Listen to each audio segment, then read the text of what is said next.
Very cool.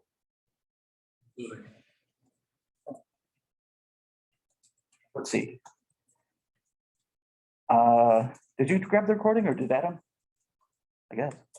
Yeah, I'm not the host today. Oh, okay. Cool. Awesome.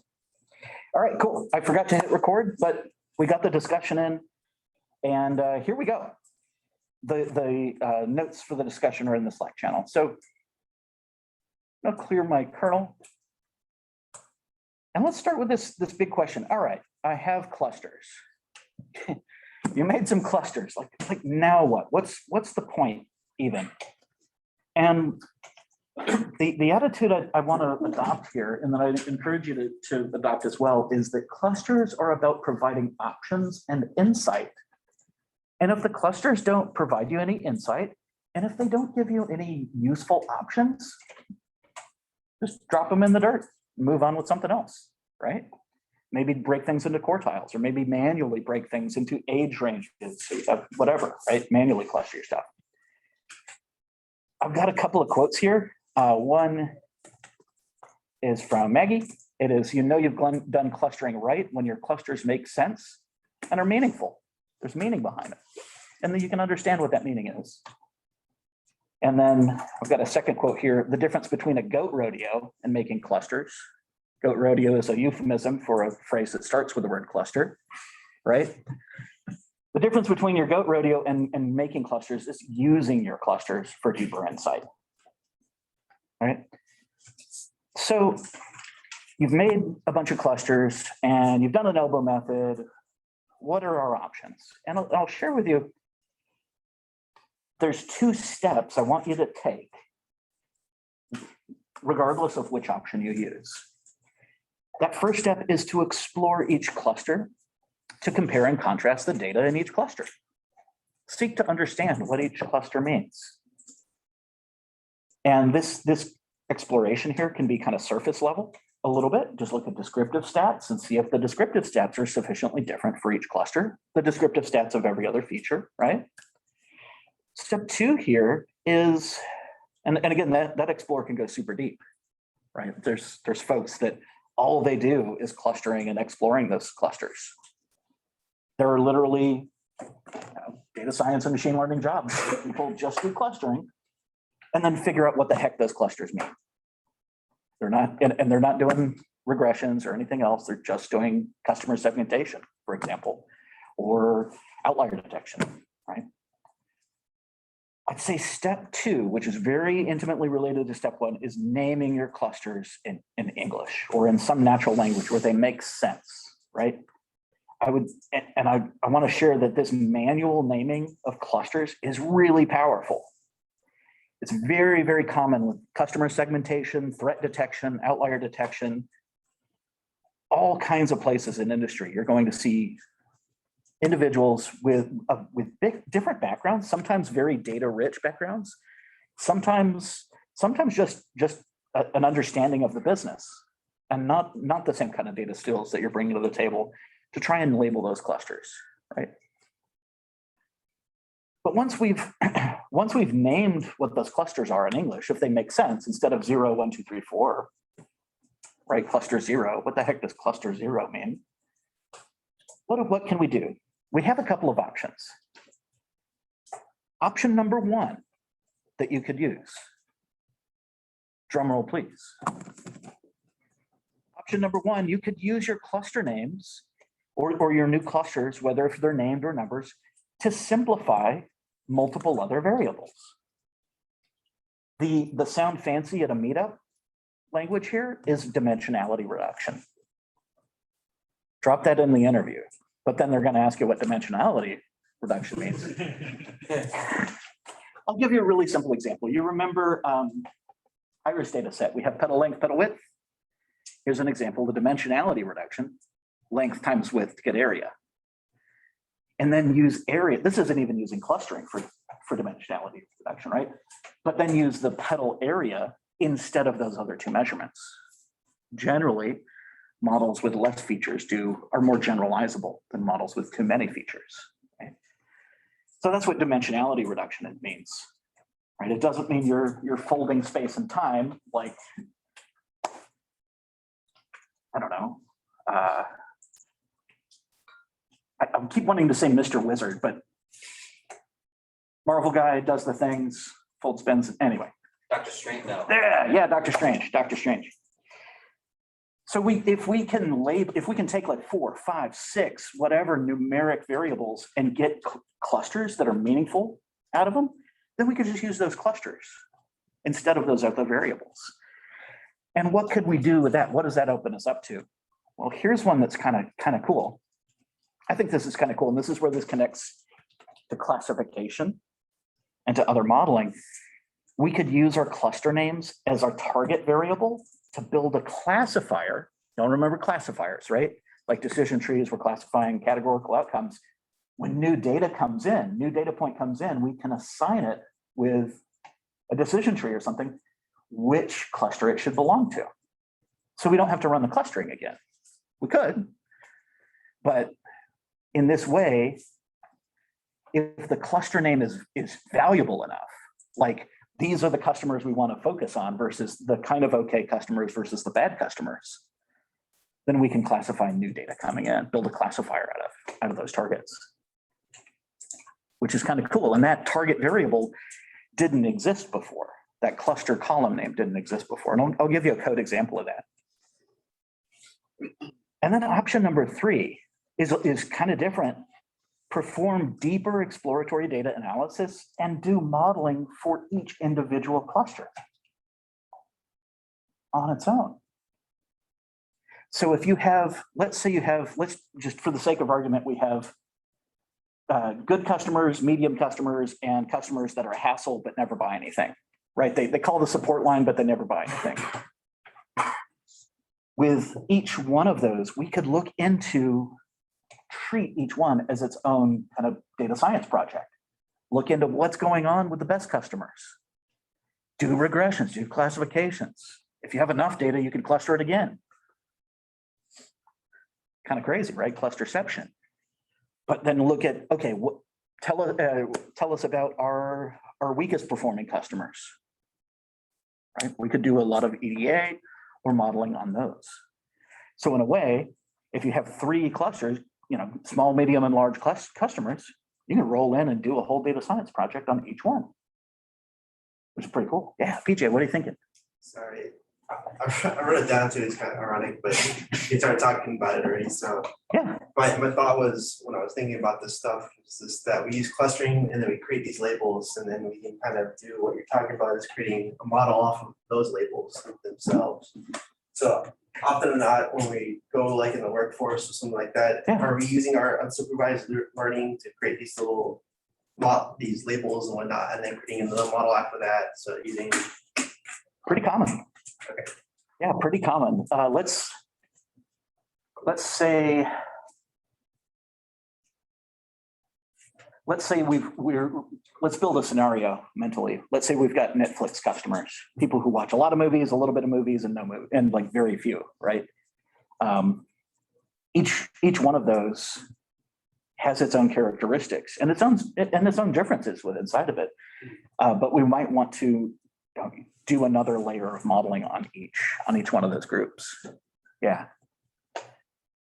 If we have a lot of missing data, I can see how clustering can be helpful for like imputation of the, instead of just getting like either mode across the board, if we're able to see that it's more like other things that do have values and assign those values. I like where you're going with that. I like what you're thinking, because let's say we've got name, age, and location for a Netflix customer, but they haven't watched anything yet. We might make a prediction based on age and location, like South Texas, 30 to 35. They're going to make some recommendation for you based on other people who are similar in age and location, right? Maybe they put up the John Wayne Alamo movie or something like that when you sign up for Netflix because you haven't watched anything of your own yet. Just kind of riffing on that a little bit. Yeah. Yeah. Cool. Y'all want to see some code? I think the concepts, there's kind of a lot coming here. There's manually labeling things. And again, I want to stress there are literally job requirements where that's the job, is labeling things. Somebody may have even already done the clustering. Yeah, I'm kind of having a hard time wrapping my head around some of the concepts we're talking about. Kind of sounds like we're labeling labels. I guess let's do the Netflix like subscriptions, Yeah. like if they watch lots of movies and all that, those are categories that aren't technically labeled. And then we're clustering those labels, and we just talked about we're using clustering with continuous variables. yeah. Let's take the example, and thank you for speaking up on that and seeking with clarity. So let's take people who watch a lot of movies, medium amount of movies, and just a couple movies. Yes. The number of movies or the duration of the movies, those are continuous variables, right? When we just like X and Y, Mhm. when we put those into a K-means algorithm, K-means doesn't give us the label names in English. It gives us cluster 0, cluster 1, cluster 2. Hmm. So when I say manually labeling, I mean like manually figuring out, okay, cluster 1, what do you mean? Okay, cluster 0, what is cluster 0 even? And that's how we can create manual names. And I've got a code example for you, Okay. if that helps. Yeah, the trick is K-means doesn't give us anything but cluster 0, cluster 1, cluster 2, or 10, or however many clusters you have. So we've got to like explore each one of those and then figure out in English if there's something identifiable like low income, high spender, or high spender, high income, or medium income, medium spender. Or no matter what this group's income ranges are, they are always thrifty. I guess I'm just trying to think of the data sets we've already used. Mhm. And like the only one that uses mostly numbers that I can think of so far is the iris, which uses mostly numbers, which is already labeled. But like if we didn't have labels already, that I could kind of understand. But if we did like the not so label, what's the the internet. Oh, the telco? Telco, thank you. The internet one, where Sure. it was like they have internet and phone and also have security. You know, those are Right. technically all categories. And if you cluster them, you could say, you know, they have the gold package or the silver package. You could look like cluster, but you're clustering labels because they're technically labels. We wouldn't use K-means on those categorical columns. Telco only has tenure as continuous. It only has tenure in months and monthly charges and total charges. Mhm. So we could make a K-means cluster on monthly charges and tenure on its own and see how those clusters relate to those other categories and if they make sense in English. Okay. Yeah. Okay. Yeah. Another example is the mall data, which is kind of fresh. We looked at that starting yesterday, or we started exploring that right before the break, right? If you had those 5 different sections in the mall customers, you've got some that are high spenders, high income. And that's the English label would be high spenders, high income. Okay. If you've got low spenders, high income, then I would label it low spenders, high income instead of cluster 2. Yeah. That Because makes cluster sense. 2 doesn't mean anything to the rest of the, to the rest of the enterprise. Yeah. Okay. Does that help a little bit? Yeah, that last example. Okay, cool. And I'll reiterate that with the mall data on this. Cool. This isn't going to be super long, but take a deep breath if you need it. Oxygen's good for your brain. All right. Nothing crazy in my imports. Pandas, NumPy, Seaborn, Matplotlib. I'm pulling in train test split. Just because we have so few data points, I'm not going to split this data. I'm not telling you to model on the entire data set. That's my disclosure. But we only have like 200 data points or something in this. I'm importing the min-max scalar and then K-means. And to simplify things, I'm reading, this is the same data that's in the SQL database. It's coming from a SQL server or coming from a CSV file. So I have gender as a string, age as a number, annual income and spending score. So same columns. And in this case, if we were to look at the value counts, we'd find that there's no nulls in this data set. And there's only 2 values in gender. So we only have a binary in this one. There's no like not answered or any other options there, right?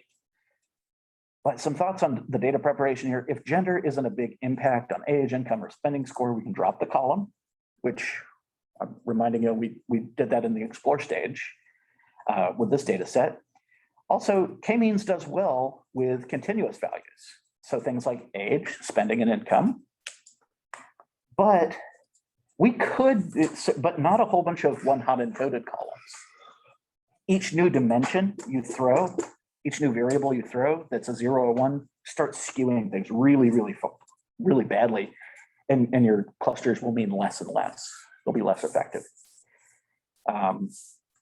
If we really wanted to, we could take a binary or an ordinal, like a 1, 2, 3 column and use it, but I wouldn't use many ordinal columns. I would encourage you against it. So just to revisit, why I'm going to blow off this gender column, as I look at the mean, the median, the min, and the max, and the standard deviation of age. So I've got each row is by gender. The minimum age, 18 and 18. The mean age is 38, 39. The median is 35, 37 years of age for men and women. Standard deviation is 12, the measure of spread for women, and 15 years, so a little bit more for males. But each one of these is pretty tight. All these measures of central tendency and spread are pretty tight. And if we were to plot this out, we wouldn't find very much difference. So I'm going to move forward without gender there. Let's see, your output, Right.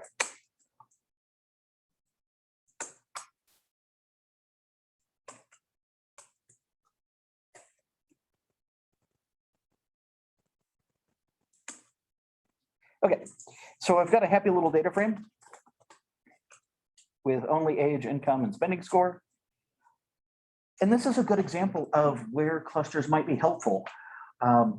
It stands to reason that incomes, spending habits, and age, there's different stories going on in this data set, right?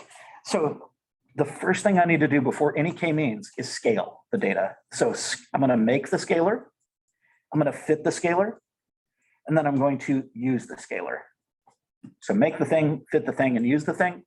And in the comments here, I have comments on how you would, as a refresher, how you would scale your validate and your test data sets if you split everything out, okay? So now with that min-max scalar, minimum values are 0, maximum values are 1. So if there's somebody in this data set with an annual income of whatever the highest income is, like let's say 150K or something like that, the scaled version is 1. If somebody has the minimum age in here of 18 in the data set, the scaled value is 0. The oldest person, their scaled age is 1. Right? That's what the min-max scalar is 0 to 1. And looking at just plotting things out, right? Even before actually clustering and doing any KMeans, I'm going to suggest that we plot things out. And as soon as we plot things out, it looks like there's like 5 clusters leaping off the screen at us, right? This is a pretty common, the mall customer data set is the hello world data set. It's the Titanic of clustering, because it's pretty clear that there could be some useful clusters here, right? And I want to show you whether if we plot the scaled or the unscaled data, the scalar, a linear scalar like min-max, is not changing the shape. See how the shape of the X and the Ys and the ages aren't changing here, whether if they're scaled or not. The scaling will have the impact on the model, not on the visual. Okay. So some takeaways from our exploration: before we even do any modeling, visually, there seem to be 5 different groups jumping off the screen. There are some age similarities in these groups, right? The groups at the top are younger. The oldest people are in the middle. The darkest are the oldest here, are in the middle, right? And then folks who have, regardless of their spending, regardless of their income, have a lower spending score, span all ages. So we can crank out an elbow method and see, hey, what's a good number for K? This confirms our suspicion that 5 is a good number. It's not necessarily a magic number. There's not always one right answer, right? But we'll move forward with 5 because it makes sense. And here we go. The code that I'm showing on the screen right now is where I take that the KMeans constructor. I say, hey, KMeans, I'm going to need you to give me 5 different clusters. I'm setting the random state, so I have some predictability. And then I'm going to fit this on the trained data. Now, here's the cool part. Once you fit your model, you can use KMeans.predict to get the cluster number.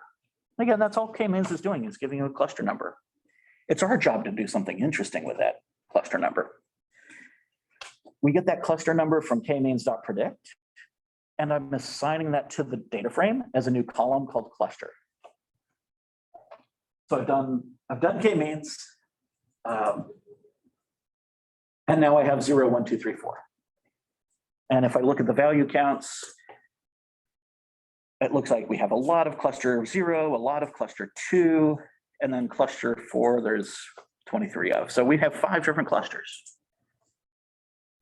And now we're back where we started. I have 5 clusters. Now what? How do we know which cluster is what number? You don't have any promise of that. Oh, Just take the number. It's basically meaningless. okay.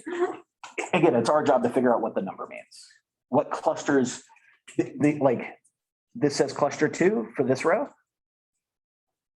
I mean, when we were looking at the visual, it was easy to be like, okay, these are high spenders, high income. And that's what we would name that, but we don't know if that's cluster 1, 2, 3, or 4, or 5. Nope, Okay, nope. Gotta run the code, then do something with it. wonderful. You sound thrilled. I'll show you what I mean. So we're back to where we started. We have numeric clusters now. And again, I'll go back to that quote. The difference between a goat rodeo and using clusters is using your clusters to get deeper insight. So here's a review, repeat, and reinforcement. Explore each cluster and compare and contrast the data in each cluster. Step 1. Step 2, name your clusters in English if you can. Very, very common. I can't stress this enough. Naming clusters is totally its own job. And then once we have named clusters, or even if we don't have a name yet, we can still do option 1, 2, or 3 with the numeric clusters. We could, option 1, use the clusters to simplify multiple other variables. So use the cluster instead of all of the other columns that made the cluster. Dimensionality reduction. Option 2, if we have a cluster name that makes sense, like high income, high spender, we can use that as that string name of the cluster name as a target variable for incoming new variables and make a classifier. And then option 3, if we have clusters where each one tells a different story, we could do an entire analysis on one cluster. VP of Sales rolls in for telco. Tell me about our best customers. I don't want to care about the mediocre customers, the bad customers. Tell me about our best customers. Okay. You cluster on monthly income and tenure. You find high tenure, high charges. Those are your best customers, right? And then you do an analysis just on that, the whole pipeline on that, the whole EDA on that, right? So you don't have to necessarily do a deep dive on each cluster if your job task is tell me about our best customers or tell me about our struggling customers, right? Whatever the scenario is. Let's take a look at number 1, exploring each cluster differently. So I'm going to give you a reminder here. Train scaled has a couple of variables, age, annual income, spending score, and then the cluster. And y'all know how I feel about rel plots. If I have 2 continuous values like income and spending score, I'm going to rel plot the heck out of those little puppies. And then I'm going to use call or hue to add more dimension to our chart. In this case, I'm going to use both. Check this out. Take a look at the code. SNS.relplot.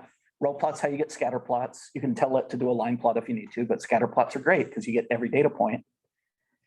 The data I'm sending in is train scaled. So there's 4 columns. My X value is income. My Y value is spending.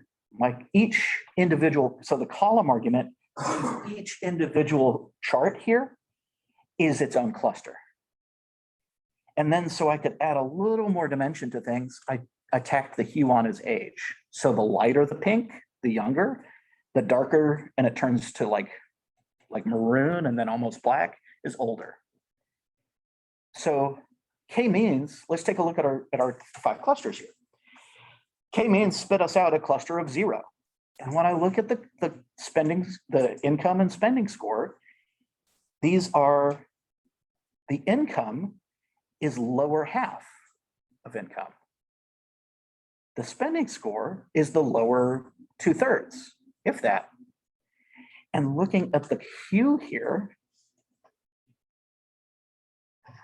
there may be some people in the 0.4s, but this is mostly really dark. So these are older folks, middle-aged or older, who are middle income or less, who are spending moderately or less. That tells us more than cluster 0, right? Now, how about cluster 1? Cluster 1 is high spending, because the Y value is high income, because the X value is higher magnitude, and we're looking at much lighter colors. Now, these colors are not completely pink. You know, they're not only teenagers, right? These look, I see some 0.2, some 0.4 in here. So these might be young and like, I might say high income, high spenders. Maybe these folks have families. Maybe they're buying a bunch of stuff for the kiddos, right? That's an option.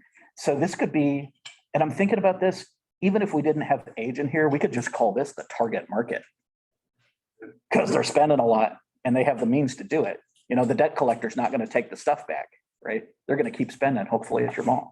For this kind of model, we're trying to draw some of these like real world inferences. Would it be useful to display, like to do an inverse transform, go for our scaled to unscaled stuff? I wouldn't bother here, because at least with this scalar, and that's a good question, at least with this scalar, I used a linear scalar, so it didn't change the shape of the data. The min-max scalar is a linear scalar, so the shape and the relationship between the X and Y Right, didn't so change. maybe it's just to change your label. I mean, Yeah. I mean, it's just, Yeah, like, it's, people that are 40 spend this many dollars. yeah, this one's really tricky. I might, That thing, you want to get back into real world numbers. I like to live on the hill of exploring unscaled data because it makes sense in English. In this case, is an exception. This kind of bugs the heck out of me. And I'll tell you why. These clusters are based on scaled data. So if I were to take the cluster number and attach it to an unscaled data column, it's not that the relationships between each column are separate. It's that the model is distance based. And when we have unscaled data, the units are different. So I experimented with this yesterday, actually, trying to attach a scaled cluster to an unscaled data set, and it didn't work right for me. It is the punchline. But I do want to encourage you to give it a shot. Yeah, give it a shot. Yeah. And definitely, I think on the age there, the example from this morning, where we're attempted, like, he didn't pass the gender into the model. But Right. You can still hue by things that are factors in there. I mean, that particular case, that didn't tell us any things we didn't know until we looked at Right. it, like through the ages. It's like that.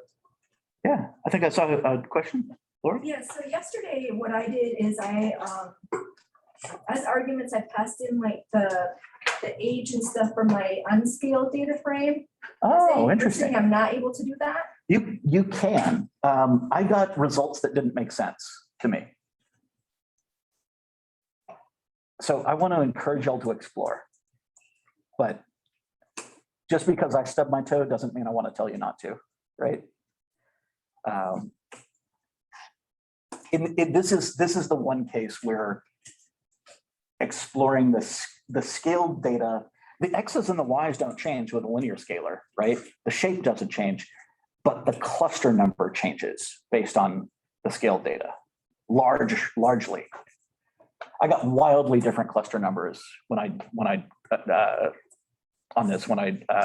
trained on unscaled data, or took a scaled cluster and attached it to unscaled data. Like wildly, it was trash. But it was fun. Fun. Just to be clear, and so what you're saying Yeah. is you created your clusters on scale data Mhm. and added those labels to the unscaled data. And then To the scaled. Oh, yes. I added them to the unscaled to see what they did, and they didn't make. You know, didn't look- Yeah, they didn't give me any goods. And that may be me, right? Your mileage may vary, but this had me going yesterday. I was chasing this rabbit for a long time yesterday, actually. About 5 hours. One Yeah. more quick question. So Lori's point with the ages, since we would likely later bend them to make sense, Uh-huh. because we wouldn't put like 10-year, Sure. like, would we still want to scale to? When you say, do we still want to scale it? I'd say for training your KMeans, absolutely. Yeah. The only reason we would not scale for KMeans is that all of the unit metrics are the same, like centimeters for everything. And the ranges were comparable, like 0 to 100 already.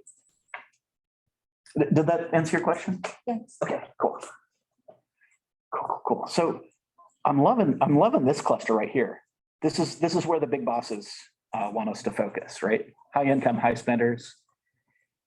My cluster 2 are younger, young to middle age, and they're not the same as this older cluster, but they're kind of similar. They're kind of like medium to low income, medium to low spending score, and younger, which is very similar to cluster 0, like medium to lower income, medium to lower spending, and older.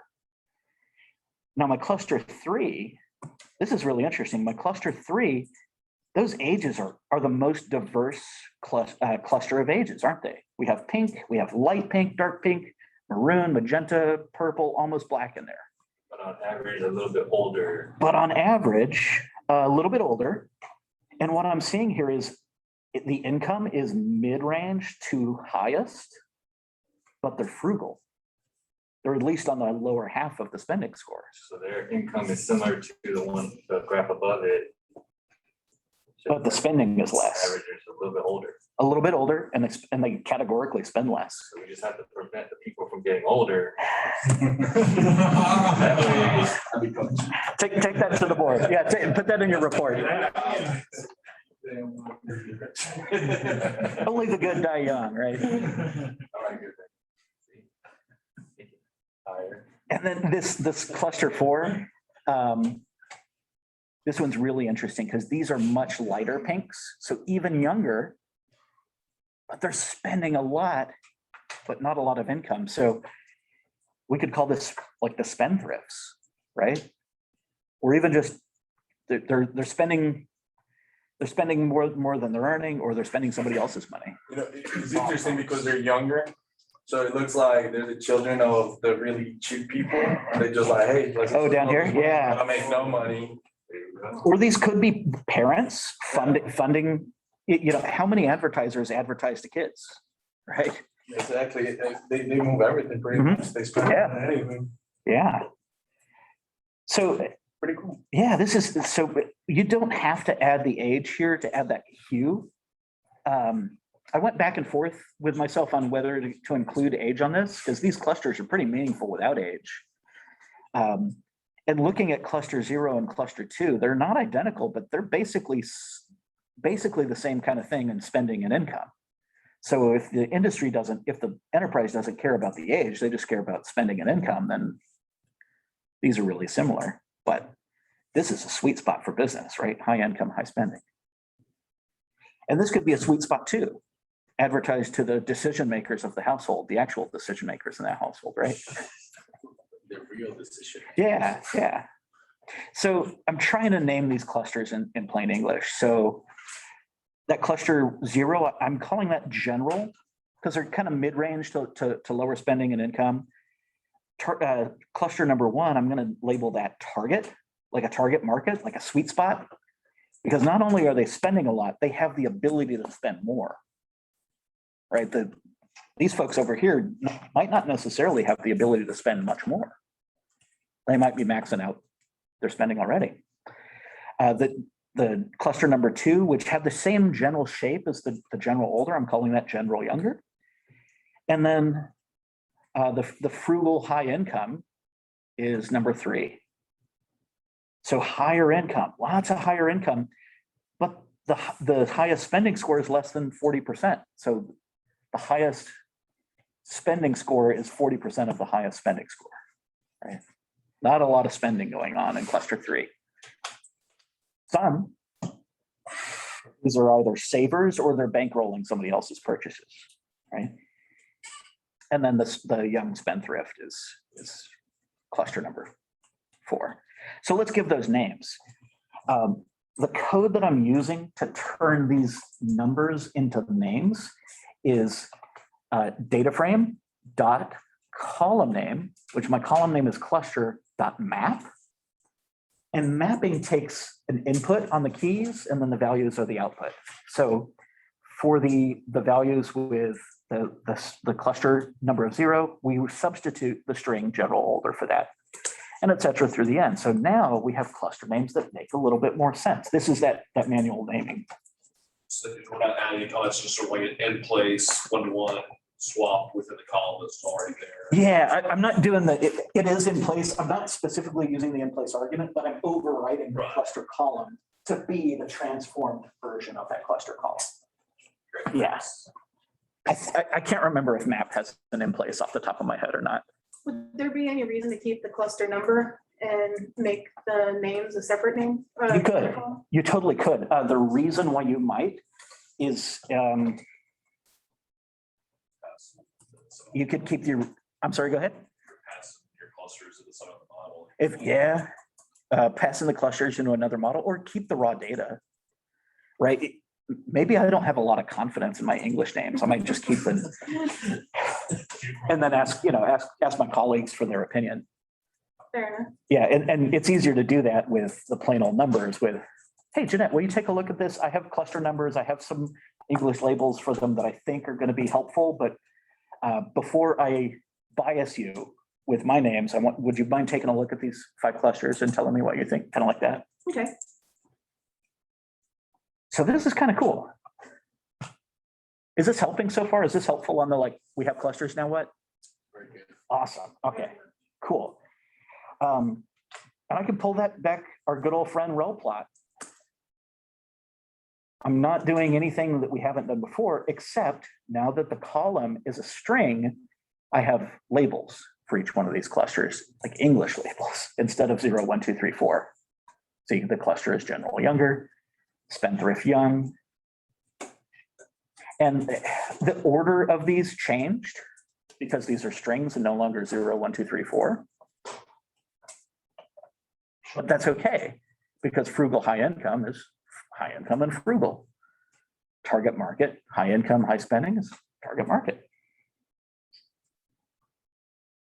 So this is like step 1 and step 2 is explore your clusters a little bit and then try and name them in English. And then that opens us up for our 3 options.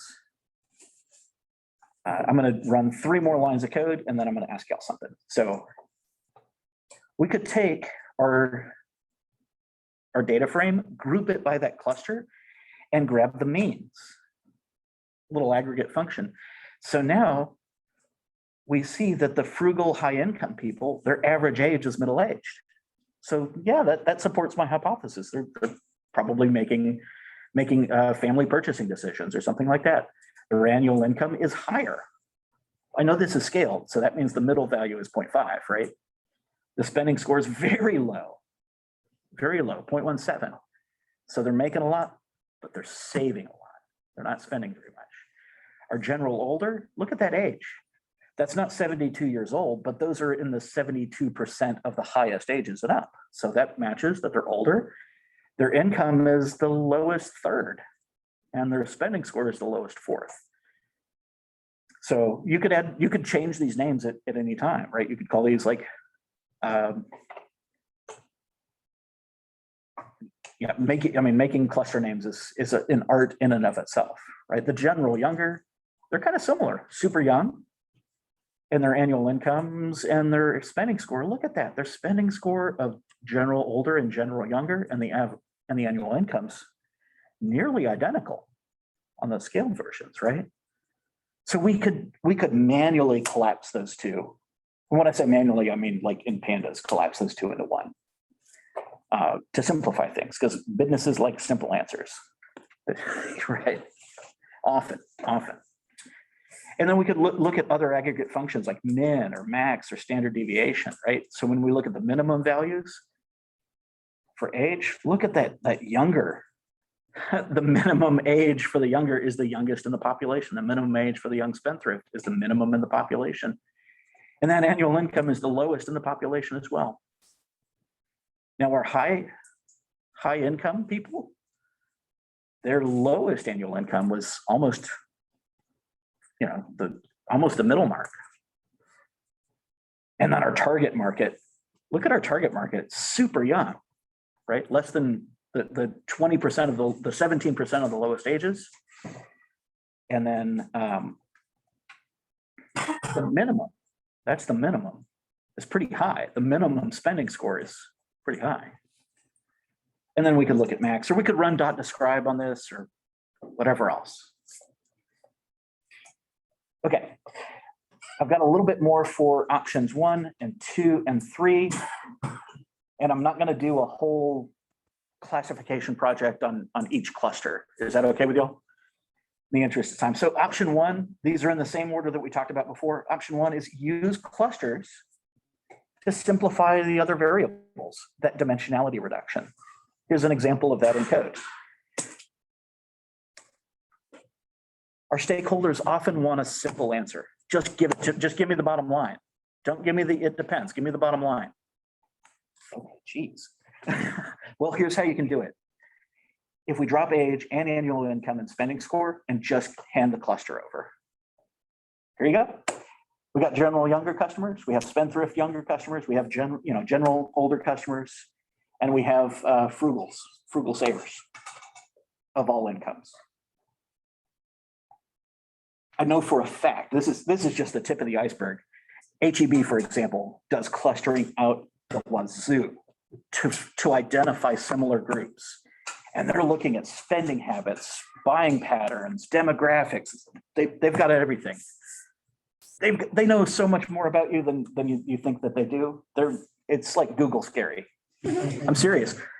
Dead serious. They don't do no 5 clusters there either. I think there's hundreds and hundreds and hundreds of clusters, and they're really accurate.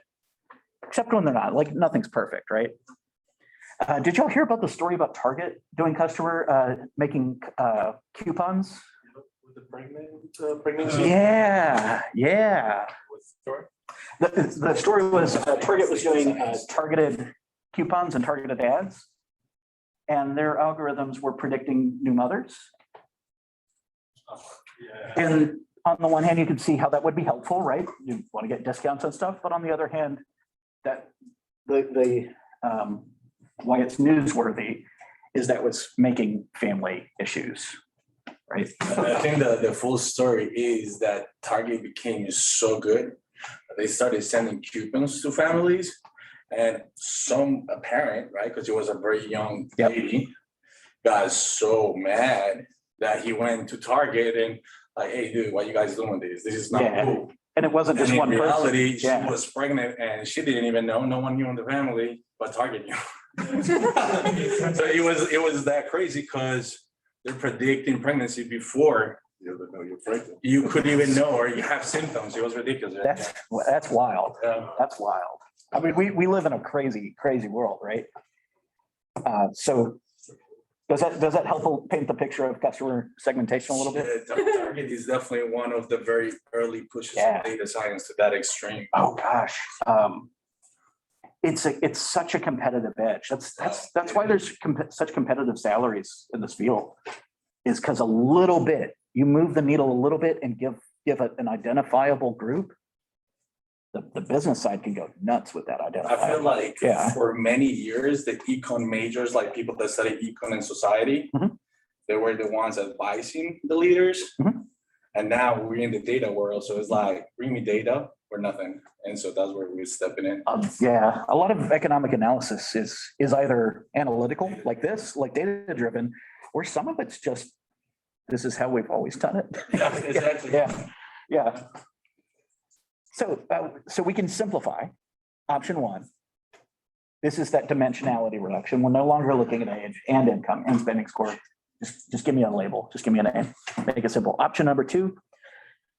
If we want to classify incoming new data points that have age, spending score, and income, we can classify, because now we have a target variable and a label to build a classifier.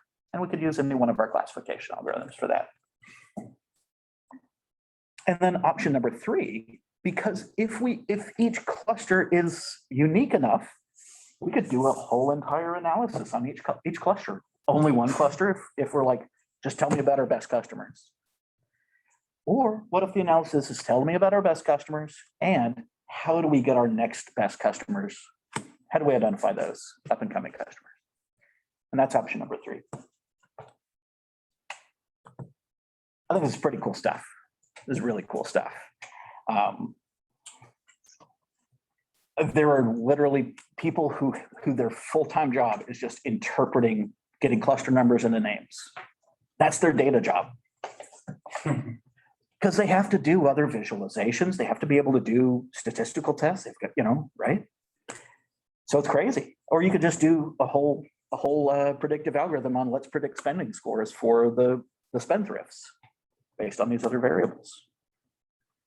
And that's how we also get a lot of systematical biases. Because they're just trying to cluster everyone, and you might just be a human in the the wrong time, wrong place. Yeah. I mean, nothing's perfect. I mean, so on the scary side, there's a lot of scary stuff out there, like predictive policing, facial recognition, when false positives get people like take their liberties away, stuff like that. That's terrible. On the funny side, I've never eaten lunch meat in my entire life, and I get Oscar Mayer Wiener ads. It's not perfect. I've been a vegetarian my whole life. They advertise to the wrong person.